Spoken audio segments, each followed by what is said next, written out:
Selamat pagi, terima kasih atas kesempatan yang diberikan.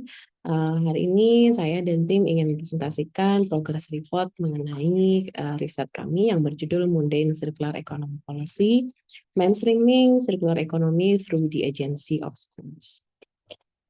Tim kami terdiri dari saya, lalu ada Profesor Maria Josefina Rivera, beliau dari CBS Copenhagen Business School, lalu ada Mbak Maharani Hapsari, lalu ada Mbak Milda Longita, dan juga ada Tane, dan Wendy, dan juga Nindita. Sedikit latar belakang mengenai riset ini adalah bagaimana seiring dengan perkembangan kajian mengenai ekonomi sirkular, kami melihat bahwa perkembangan mengenai ekonomi sirkular itu semakin populer sebagai kajian ilmiah, di mana awalnya mungkin kajian ekonomi sirkular itu terbatas pada prinsip-prinsip 3R yang secara tradisional begitu merangkum ekonomi sirkular dalam prinsip reuse, reduce, recycle. Namun dalam riset ini kami menambahkan prinsip 3R tersebut menjadi prinsip 5R dengan menambahkan prinsip rating dan repair dalam konsep ekonomi sirkular. Kalau boleh dikatakan mungkin secara sederhana, ekonomi sirkular itu adalah sebuah upaya gitu untuk membuat siklus hidup gitu ya, life cycle dari produk itu semakin panjang gitu, memperpanjang usia dari satu produk. Entah itu dengan melakukan reuse, repair, recycle, reuse, reduce, ataupun dengan memikirkan ulang apakah perlu membuat produk tersebut. Nah, perkembangan ekonomi sirkular ini tentu saja merespons berbagai dampak buruk dari sistem ekonomi linear yang menjadi sistem ekonomi yang dominan saat ini. Nah, kalau kita lihat dalam perkembangannya, isu-isu mengenai ekonomi sirkular sudah berkembang gitu ya dari berbagai negara, termasuk dari China maupun dari Uni Eropa. Namun dalam prakteknya kami mengobservasi ada semacam gap bagaimana ekonomi sirkular itu didiskusikan di ranah ilmiah dan bagaimana ekonomi sirkular itu dipraktekkan sehari-hari. Gap ini kami observasi dari proyek sebelumnya yang diinisiasi oleh PSPD UGM, Pusat Studi Perdagangan Dunia UGM, bekerja sama dengan JBI Education Consulting yang sudah membuat workshop bernama ICPA, Indonesia Green Principle Award, di mana workshop tersebut mengundang berbagai sekolah-sekolah, kepala sekolah di Pulau Jawa untuk mendiskusikan mengenai transformasi sekolah menuju ekonomi sirkular. Nah, dari workshop yang sudah berjalan semenjak tahun 2022 hingga saat ini, kami menemukan bahwa ada gap antara bagaimana ekonomi sirkular itu kita diskusikan di dunia akademis dan bagaimana ekonomi sirkular itu dipraktekkan oleh para kepala sekolah di level sehari-hari. Nah, dalam hal itu, riset ini berusaha untuk membangun jembatan bagaimana supaya apa yang sudah didiskusikan di ranah akademik mengenai ekonomi sirkular bisa koeksisten, bisa berdiri berdampingan dengan praktek-praktek yang sebenarnya sudah dibangun oleh para kepala sekolah. Nah,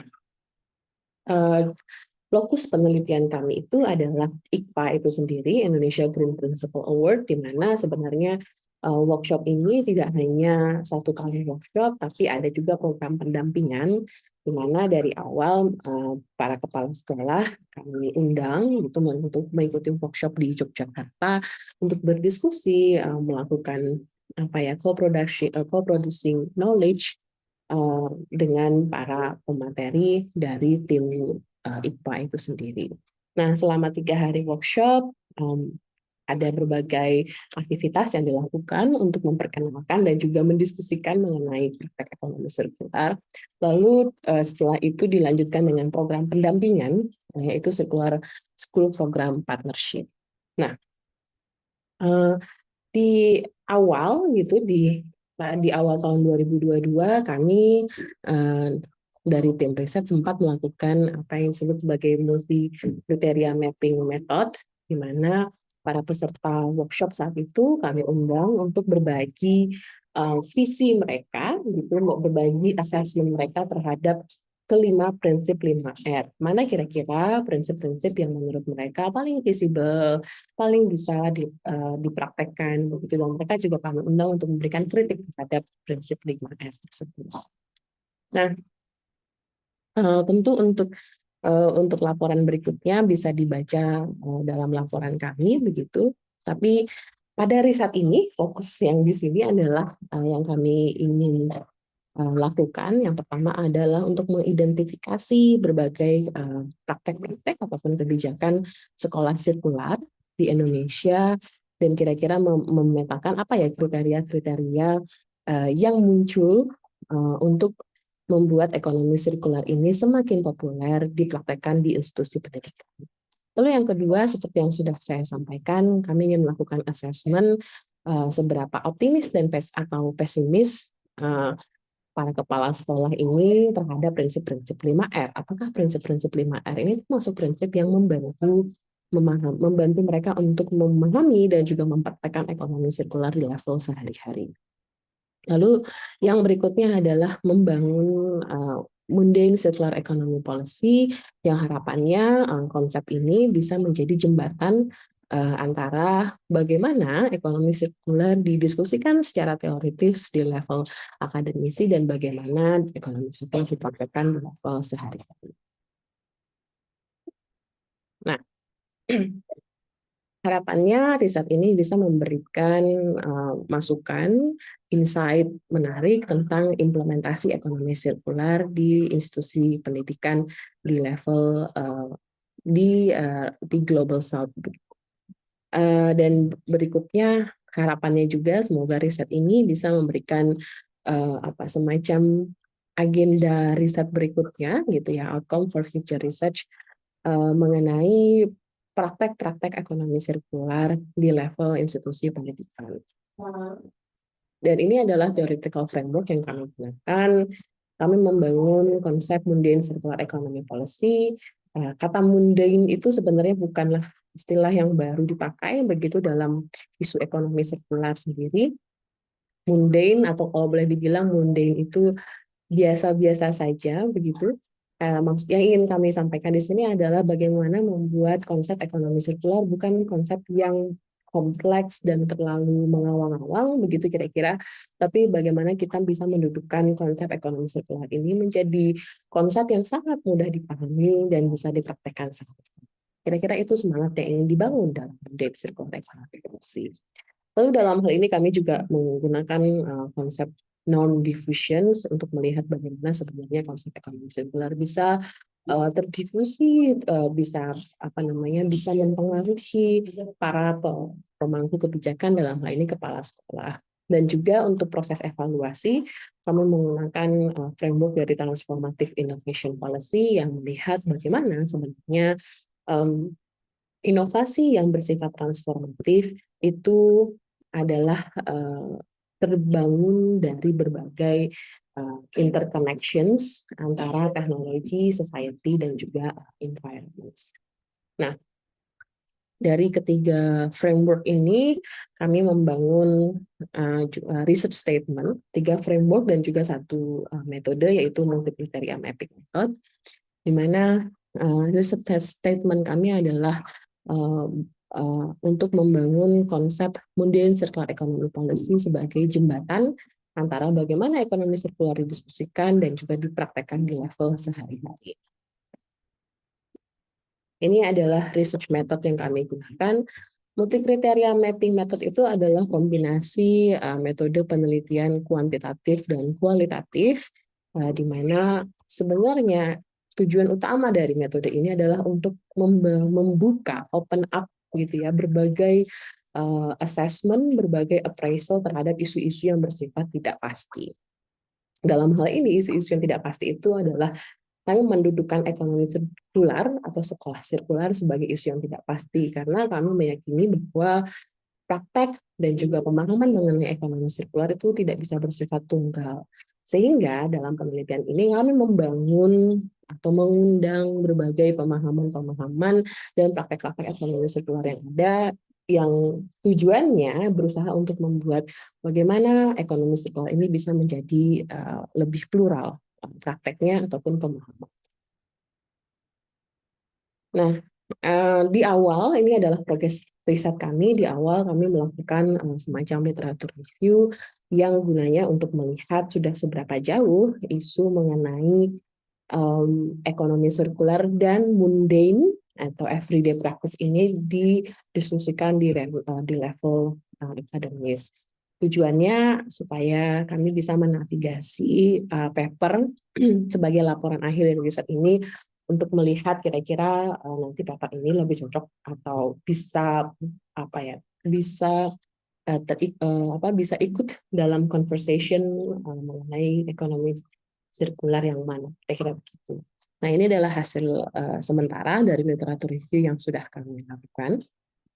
Lalu yang kedua, yang juga sudah kami lakukan adalah melakukan workshop evaluasi bersama para peserta IKPA itu sendiri yang saat ini sudah ada 3 gelombang workshop IKPA. Jadi ada sekitar 55 alumni dari IKPA itu sendiri. Dan kemarin yang berhasil hadir pada workshop itu dari tadi yang dilaksanakan tanggal 27 Mei itu ada 25 kepala sekolah dan juga 18 guru begitu yang hadir dari berbagai sekolah dari Jakarta, Jawa Barat, Jawa Tengah dan juga Jawa Timur. Ini adalah kondisi demografis dari workshop tersebut. Ada 24 peserta perempuan dan juga ada 25 alumni IKPA dan 18 peserta yang tidak pernah mengikuti IKPA. Sebenarnya ini memberikan perspektif yang menarik pada hasil evaluasi ini karena tidak hanya melihat bagaimana IKPA itu dipahami oleh para alumni, tapi juga kami ingin melihat bagaimana IKPA itu dipahami atau dimaknai oleh non-alumni. Dan dalam workshop ini kami menggunakan framework dari Transformative Innovation Policy. Kami ingin melihat program IKPA yang sudah berjalan selama sekitar 2 tahun ini kira-kira sudah berhasil memainstreamkan atau berhasil harus utamakan ekonomi sirkular di level apa. Jadi kami mengambil 3 level yang dibangun dalam Transformative Innovation Policy. Yang pertama adalah niche building, bagaimana program-program ekonomi sirkular itu baru berjalan secara di level eksperimental gitu ya, di level yang masih bersifat niche. Lalu ada juga yang bersifat niche mainstreaming, di mana program inovasi itu tidak lagi eksperimental, tapi sudah mulai populer, sudah mulai mungkin diperlombakan begitu ya, tapi belum mengubah satu sistem. Dan yang ketiga itu levelnya unlocking regime, yang melihat bagaimana inovasi itu berhasil mengubah sistem atau berhasil membuat sistem baru yang lebih sirkular, kira-kira gitu. Nah, ini adalah beberapa dokumentasi dari hasil workshop yang kami upayakan dibuat dengan lebih interaktif dan juga sifatnya knowledge co-production. Maksudnya adalah dalam hal ini kami sebagai tim riset tidak memberikan materi baru apapun, begitu kami justru yang belajar dari para peserta dan begitupun para peserta bisa saling belajar satu sama lain. Sehingga dalam workshop ini semua orang yang ada dalam ruangan bertindak sebagai knowledge producers yang saling berbagi pengetahuan satu sama lain. Nah, ada beberapa masukan atau beberapa insight menarik yang kami dapatkan. Begitu jika dilihat dari gambar ini ya, kami menyiapkan apa yang kami sebut sebagai circular map, gitu, peta sirkular sebagai bentuk materialisasi dari konsep mundane circular economic policy ini, di mana circular map ini sebenarnya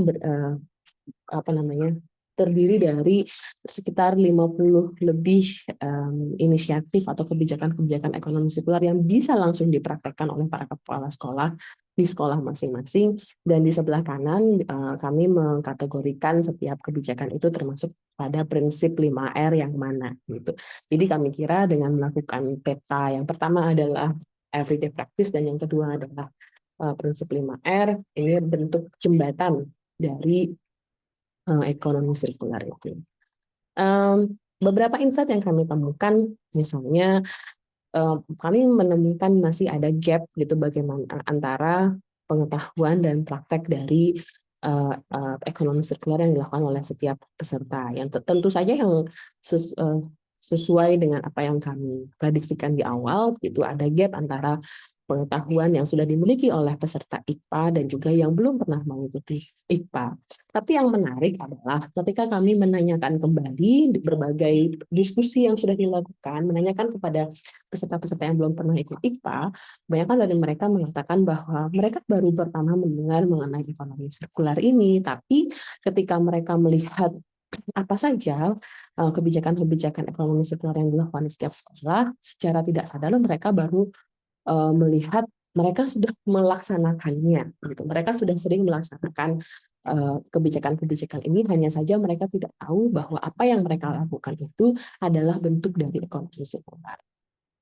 Lalu yang kedua, kalau kita lihat dari peserta yang sudah pernah ikut IKPA, kami melihat ada sedikit peningkatan kepercayaan diri, begitu ya, level of confidence, dan juga perubahan mindset yang sudah bisa melihat apa yang mereka lakukan sehari-hari itu dengan perspektif yang lebih helicopter view atau perspektif yang lebih general. Di mana hal ini terbukti dengan ketika kita minta mereka untuk memetakan apakah program yang mereka lakukan di sekolah itu sudah masuk ke niche building, niche mainstreaming atau unlocking regime. Sebagian besar dari alumni IKPA sudah berani mengutarakan bahwa apa yang mereka lakukan itu sudah mainstreaming niche atau unlocking regime. Lalu insight yang ketiga yang kami juga temukan untuk sementara ini adalah bagaimana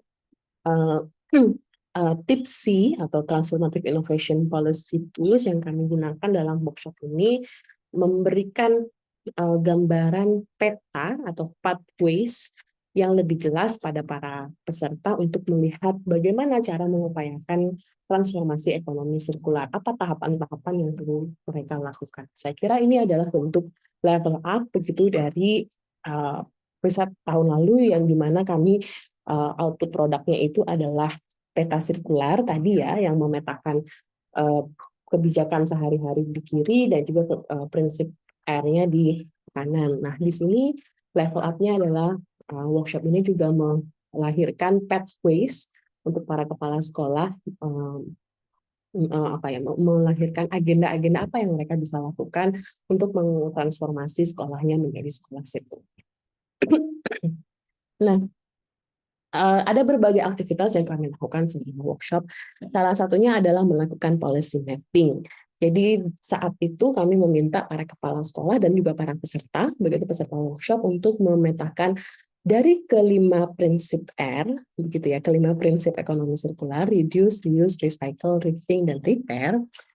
Mana prinsip-prinsip yang menurut mereka akan menjadi prinsip prioritas? Maksudnya adalah mana kira-kira kebijakan yang akan mereka langsung terapkan dalam jangka pendek, mungkin 1 bulan ke depan, gitu. Dan mana kebijakan-kebijakan yang non prioritas, atau artinya kebijakan-kebijakan yang bisa ditunda pelaksanaannya. Nah, ini adalah hasilnya. Mungkin saya tidak bisa menjelaskan semuanya secara detail, tapi ada satu hal yang menarik kalau dilihat dari jumlah kebijakan yang paling optimis dan dibuat prioritas, itu adalah kita lihat kebijakan rethink yang mencapai 44 submission. Jadi ada sekitar 44 inisiatif dari para peserta untuk langsung menerapkan kebijakan prinsip rethink begitu. Nah, apa yang menarik dari hasil riset ini, kami menemukan berarti sudah ada semacam pergeseran, shifting gitu ya, mindset mengenai ekonomi sirkular itu sendiri. Yang secara tradisional ekonomi sirkular itu sering dipahami sebagai praktek-praktek recycle, praktek-praktek reduce, dan praktek-praktek reuse begitu. Tapi kalau dilihat di sini justru reduce, reuse, recycle tidak begitu bahkan recycle misalnya menjadi praktek atau prinsip yang paling terakhir, yang paling tidak prioritas, kira-kira begitu ya. Nah, ini artinya apa? Ada semacam perubahan paradigma berpikir dalam melihat ekonomi sirkular. Ekonomi sirkular bukan hanya membuat teknologi atau melakukan praktek-praktek recycle yang membutuhkan lebih banyak resource untuk melakukannya, tapi ekonomi sirkular juga sudah bisa dimulai sejak dalam pemikiran, gitu ya.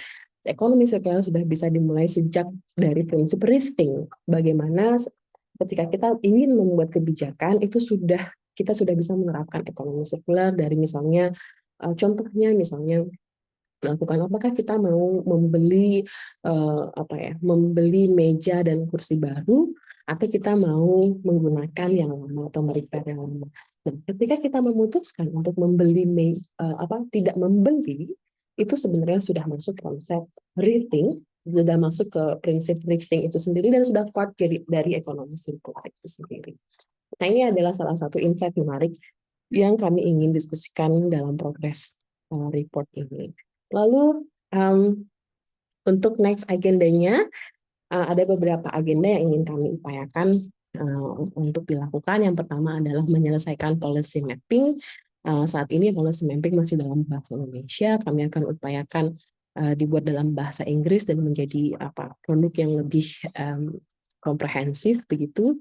Lalu agenda berikutnya adalah mengintegrasikan refleksi-refleksi atau insight-insight yang sudah kami dapatkan tadi ke dalam teori-teori atau conceptual framework, terutama dalam membangun Modern Circular Economy Policy. Lalu agenda jangka pendeknya, mudah-mudahan dalam waktu dekat laporan workshop tadi bisa terbit di website blog, yaitu Transformative Innovation Policy Consortium.